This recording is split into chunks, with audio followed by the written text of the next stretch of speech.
राम राम साਰਿਆਂ ने आप सुनने लाग रहे हो एपीजे सत्या यूनिवर्सिटी सोहना का सामुदायिक रेडियो। नमस्कार दोस्तों, आप सुन रहे हैं रेडियो सत्यवानी मेरे यानी शैली के साथ। दोस्तों, आज के समय में ब्लड डिसऑर्डर्स और कैंसर जैसी गंभीर बीमारियां तेजी से बढ़ती जा रही है। ब्लड कैंसर, थैलेसीमिया जिसमें खून ही नहीं बनता बॉडी में, एनीमिया जिसमें बॉडी में खून की कमी हो जाती है और गांठों का कैंसर जैसी समस्याएं लगातार बढ़ती जा रही है। और आप जानते ही हैं, इसके लिए जागरूकता होना भी जरूरी है। इन्हीं महत्वपूर्ण विषयों पर चर्चा करने के लिए आज हमारे साथ मौजूद है डॉक्टर सुकृति गुप्ता, जो आर्टेमिस हॉस्पिटल में कंसल्टेंट हैं। हिमेटो ऑन्कोलॉजी में 7 साल तथा पीडियाट्रिक मेडिसिन में 11 वर्षों का अनुभव है। साथ ही मैम स्टेम सेल ट्रांसप्लांट और ब्लड डिसऑर्डर्स के उपचार में विशेषज्ञ हैं। तो आइए हम बातचीत की शुरुआत करते हैं। हमारे साथ खास बातचीत में डॉक्टर सुकृति स्वयं मौजूद है। मैम, सबसे पहले आपका रेडियो सत्यवानी पर स्वागत है। बहुत बहुत धन्यवाद शैली जी, और मेरे सभी लोग, जनता हमारे देश की जो भी मुझे सुन रही है, उन सभी को मेरा बहुत बहुत तहे दिल से नमस्कार। मैं बहुत ही खुश हूँ आज रेडियो सत्यवानी के द्वारा आप लोगों से जुड़ने में। Thank you so much ma'am. सबसे पहले हम शुरुआत करते हैं, हमारे लिसनर्स को बताइए कि हिमेटो ऑन्कोलॉजी क्या होता है और इसको आम भाषा में समझाइए कि ये क्या बीमारी है और इसके पीछे क्या क्या लक्षण हो सकते हैं, क्या क्या सिम्टम्स हो सकते हैं। इस सवाल के लिए बहुत धन्यवाद शैली जी। हिमेटो का मतलब होता है ब्लड से जुड़ा हुआ कुछ भी। तो ब्लड से रिलेटेड डिसऑर्डर्स की अगर हम बात करते हैं तो उसमें छोटी चीज़ें जैसे हीमोग्लोबिन कम होना, अनीमिया जिसको कहते हैं, उससे लेकर उसके अलावा प्लेटलेट कम होना जो आमतौर पे डेंगू जैसे बीमारियों में होता है या फिर और भी कई बीमारियों में होता है। इसके अलावा ब्लड कैंसर तक जाते हुए ये सारी ही चीज़ें हम ब्लड डिसऑर्डर्स में हिमेटो ऑन्कोलॉजिस्ट हमारे द्वारा देखी जाती है। तो जैसे कि शैली जी ने कहा था कि आजकल ये बीमारियां बढ़ती जा रही हैं, मैं कहूँगी इनका डिटेक्शन बढ़ता जा रहा है। लोग कुछ ना कुछ जागरूक होते जा रहे हैं और समय पर अस्पताल को अप्रोच कर रहे हैं ताकि ये टाइमली डायग्नोज हो पाए और इसका हम इलाज सही समय पे कर पाएँ। शायद कुछ साल पहले इसका डायग्नोसिस सही टाइम पे हुआ ही नहीं जाता था जी, इसलिए ये डिटेक्ट नहीं हो पाती थी और हमारा एंड रिजल्ट अच्छा नहीं हो पाता था। लेकिन आज की डेट में, आज की टेक्नोलॉजी के हिसाब से, आज के डेट में जो मेडिकेशंस ट्रीटमेंट अवेलेबल है उसके हिसाब से मैं बोलूँगी ये टाइमली डिटेक्ट करना, इसके लिए टाइमली जागरूक होना बहुत ज़रूरी है और इसको ज़्यादातर ठीक किया जा सकता है। ओके मैम, ब्लड डिसऑर्डर्स कितने प्रकार के होते हैं और आजकल किन ब्लड डिसऑर्डर्स के मामले सबसे ज़्यादा बढ़ रहे हैं? तो ब्लड डिसऑर्डर्स की अगर बात करो तो इसकी शायद कोई गिनती भी नहीं है, ये कई प्रकार के हैं। अगर ब्लड कैंसर की ही बात करो तो कुछ प्री कैंसर या फिर कुछ फुल ब्लोन कैंसर्स, इसमें भी कई तरीके के प्रकार होते हैं और हर किसी का ट्रीटमेंट बिल्कुल अलग अलग होता है। इसमें हम बहुत ही स्पेशल तरीके की टेस्टिंग करते हैं इनको पूरी तरीके से पकड़ने के लिए, जिसमें कि आम भाषा में बोलूँ तो इम्यूनोफिनोटाइपिंग या फिर कुछ स्पेशल जेनेटिक टेस्ट होते हैं जिससे कि हम पूरी तरीके से पकड़ पाते हैं कि ये किस तरीके का ब्लड कैंसर है। और हर इंडिविजुअल हमारे लिए अलग है, हर पेशेंट का इलाज कुछ ना कुछ दूसरे से अलग होता है। जी मैम, ये कैसे होता है? सिम्टम्स क्या होते हैं? ब्लड डिसऑर्डर्स के सिम्टम्स क्या होते हैं? शुरुआती लक्षण क्या होते हैं कि फिर डॉक्टर से प्रिकॉशंस ले सकते हैं, डॉक्टर से एडवाइस कर सकते हैं, क्या कुछ प्रिकॉशंस हो सकते हैं, इसके बारे में बताइए।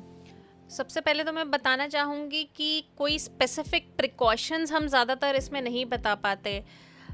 हम जानते हैं जब भी कोई मरीज़ आता है और हम ये उनको न्यूज़ ब्रेक करते हैं कि ब्लड कैंसर जैसी कोई चीज़ डिटेक्ट हुई है, तो उनके पैरों तले ज़मीन खिसक जाती है, वो बहुत ही घबरा जाते हैं और उनको ऐसा लगता है कि ये एंड ऑफ लाइफ है, पर ऐसा बिल्कुल नहीं है।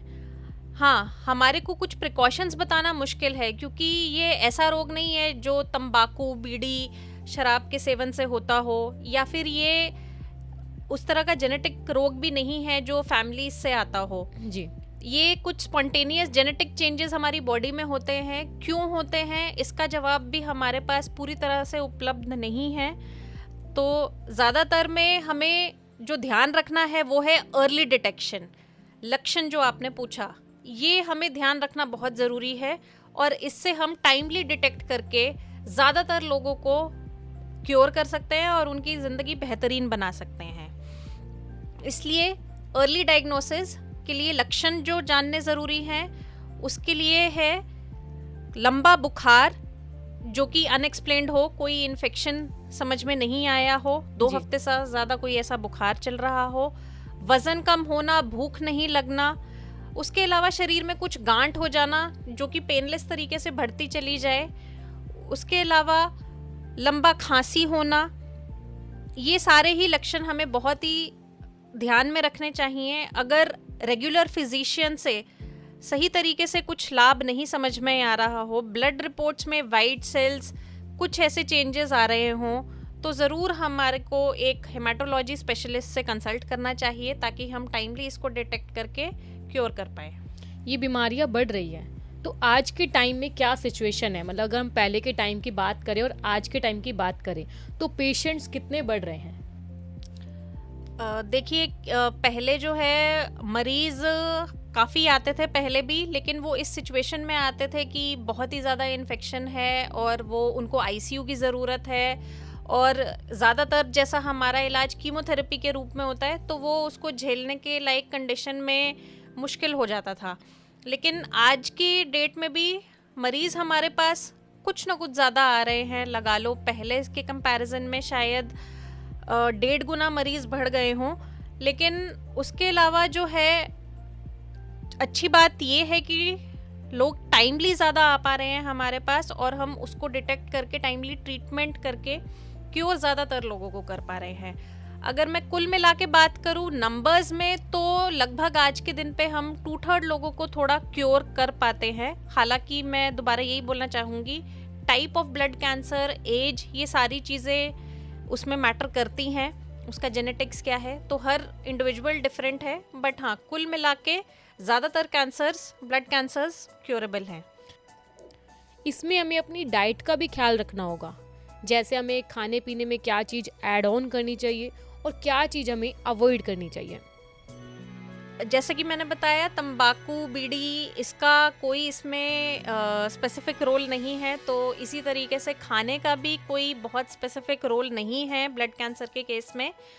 प्रिजर्वेटिव्स और केमिकल्स जो हम बात करते हैं, बहुत ही माइन्यूट शायद उसका कुछ रोल हो, बट वेल प्रूवन नहीं है। तो इसलिए जो हमारे लिए ज़रूरी है, अगेन वही, हमें लक्षण जानना और उसको टाइमली ट्रीटमेंट को फॉलो करना अपने डॉक्टर के द्वारा। ओके, हमने आपके बारे में सुना है कि आपकी विशेष रुचि पीडियाट्रिक ल्यूकीमिया और थैलेसीमिया के उपचार में है।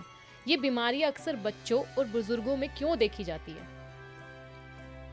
थैलेसीमिया जो है वो एक जेनेटिक रोग है जो कि पेरेंट्स से आता है, लेकिन पेरेंट्स यूजुअली वो नॉर्मल होते हैं, उनमें थैलेसीमिया माइनर की जीन होती है, और वो अगर दोनों ही पेरेंट्स थैलेसीमिया माइनर के कैरियर्स होते हैं तो वो बच्चों में मेजर बन के मैनिफेस्ट हो सकता है, और इसका 25% चांस होता है अगर दोनों ही पेरेंट्स थैलेसीमिया माइनर के कैरियर्स हों।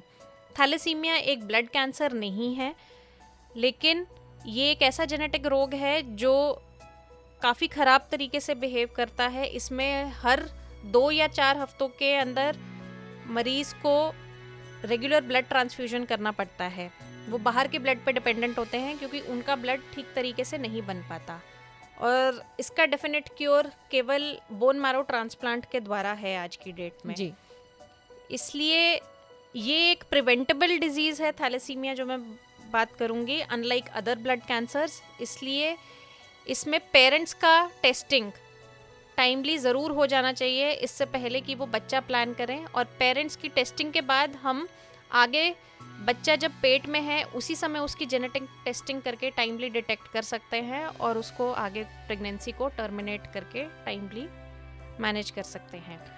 जी मैम, एनीमिया एक कॉमन बीमारी है, हम देखते हैं अक्सर खून की कमी लोगों में पाई जाती है, तो इससे बचने के लिए हम क्या क्या ज़रूरी स्टेप्स अपना सकते हैं अपनी लाइफ में? जैसा कि शायद ज़्यादातर जनता को पता ही है कि इंडिया में अनीमिया का, हीमोग्लोबिन कम होने का सबसे इम्पोर्टेंट कारण है आयरन की कमी होना। जी। करीब करीब 70% लोगों में अगर मैं बोलूं कि आयरन या हीमोग्लोबिन कम है तो उसका कारण आयरन और विटामिन से ही होता है और उससे पूर्ति की जा सकती है। इसके लिए खान पान के लिए नॉन वेजिटेरियन डाइट आयरन और विटामिन B12 रिच होते हैं ज़्यादातर। लेकिन अगर आप वेजिटेरियन भी हैं तो अच्छे से फ्रूट सैलड, स्पेशली हरी सब्जियां, चुकंदर, जी। अनार, ये सब अच्छे सोर्सेज है जिससे कि हमें आयरन मिल पाता है। विटामिन B12 एक ऐसा तत्व है जो हमें केवल नॉन वेजिटेरियन डाइट से मिल पाता है। अगर आप फिर भी वेजिटेरियन हैं स्ट्रिक्टली तो एटलीस्ट दूध, दही, पनीर थोड़ा अपने डाइट में बढ़ा के रखिएगा ताकि विटामिन B12 की कमी ना हो। जी। तो ये कुछ प्रिवेंटेबल चीज़ें हैं अनीमिया के लिए। इसके अलावा ब्लड लॉस जो स्पेशली लेडीज़ को अपने साइकिल्स में होती है, उसके अलावा कभी कभी लोगों को पेट में अल्सर्स के थ्रू होती है जो कि छुपी हुई होती है और पता नहीं चलती है।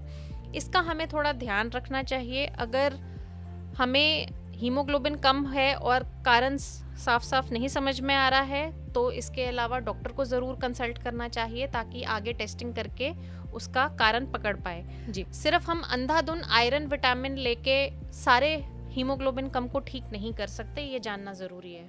जी ma'am. Ma'am, stem cell transplant क्या होता है और किन मरीजों के लिए ज़रूरी होता है? तो जहाँ ट्रांसप्लांट की बात आती है, लोगों को एक बहुत बड़ी चीज़ लगती है कि जैसे कोई बहुत बड़ी सर्जरी है। तो अगर स्टेम सेल ट्रांसप्लांट या बोन मैरो ट्रांसप्लांट एक इंटरचेंजेबल टर्म है जी। ये, इसकी अगर बात करें तो ये इसमें कोई भी सर्जरी इन्वॉल्व नहीं है। इसमें जो है केवल वेन के थ्रू ही जो है हमें कुछ ऐसे मेडिसिन्स देनी है जिससे कि आपका ब्लड पूरा रिसाइकल हो जाए। जी हाँ, हम कुछ ऐसी मेडिसिन्स देते हैं जिससे कि कीमोथेरेपी के द्वारा मरीज का खुद का जो बोन मैरो या स्टेम सेल्स बन रहा है बॉडी में वो कुछ नष्ट हो जाए और इसके बाद एक हेल्दी डोनर के स्टेम सेल्स उसमें हम नस के द्वारा ही चढ़ा देते हैं।